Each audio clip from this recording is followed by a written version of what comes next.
Gumising ka habang maaga pa. Sisimulan ko sa salitang pamilya na masasandalan, pamilya na laging nariyan, at pamilya na umihing-hindi tingin ikay nasasakyan. Oo, wala ka kung wala sila. Hindi mo makikita ang tunay ng mundong magagat. Pero, ang tanong ko, pinapahalagahan ni ka sila.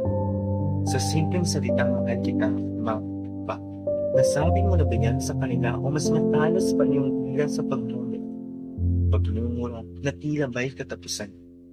Sa tuwing pinapagalitan ka, tanging nasa isip mo ay hindi ka mahalaga.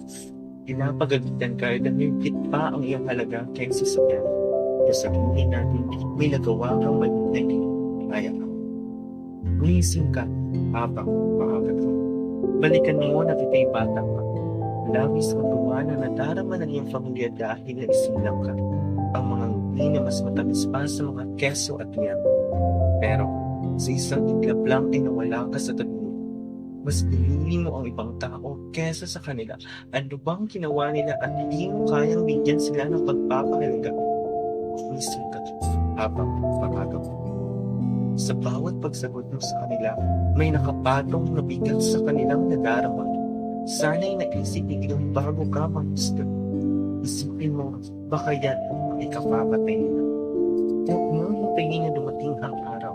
Ang araw na wala na sila. Wala nang maghihintay sa iyo kapag uuwi ka. Walang magmamahal sa iyo na masikip pa sa barkada.